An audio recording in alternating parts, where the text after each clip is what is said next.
পাশে থাকা সাপটি তো সবাই চেনেন। এই সাপটি মনে করেন ইউটিউবে, টিকটকে, ফেসবুকে সবখানে কিন্তু এই সাপটি ভয়ঙ্কর। পুরা বাংলাদেশ সাপটি ভয়ে সে আতঙ্ক হেরেছে। কেন এই সাপটির কামড় অনেক বিষাক্ত।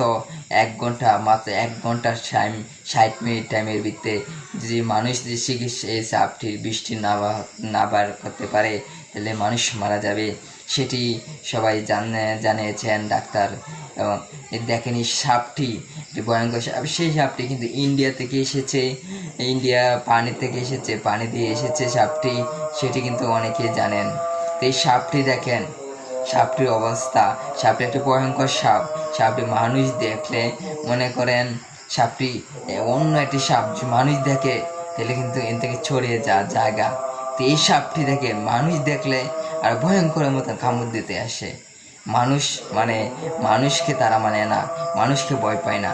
এত ভয়ঙ্কর সাপ, সেটি কি বাংলাদেশে ঢুকে পড়েছে, সেটি ভয়ঙ্কর অনেক। এই সাপটির দ্বারাতে কত মানুষ মারা যাবে। একটি শিশু কিছুদিন আগে মারা গিয়েছে।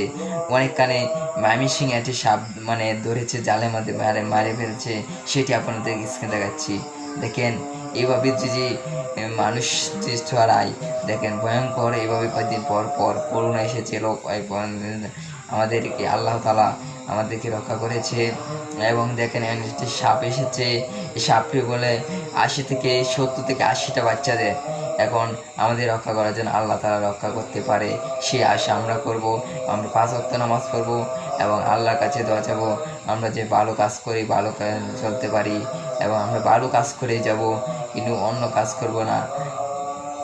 ইসলামের বিপক্ষে অনেকে কথা বলে, ইসলামের বিপক্ষে কথা না বলার জন্য সবাইকে অনুরোধ করছি, ইসলামের বিপক্ষে কথা বলবেন না। কেন সারা জীবন আজ দুনিয়াতে আছেন ভালো, তো দুনিয়া যখন চলে যাবে, দুনিয়া যখন চলে যাবে, দুনিয়া ছেড়ে, তখন এই কথাটি এখন যে মনে করেন বুঝতেছেন, তখন কিন্তু আপনি সেই সুযোগটা আর পাবেন না। এখন ভালো কাজ করবেন আর বড় বড় সাপ থেকে বাঁচার জন্য আল্লাহ কাজ করুন, আল্লাহ অবশ্যই আপনাদেরকে বাঁচাবে। ভালো থাকেন, সুস্থ থাকেন, আল্লাহ হাফেজ।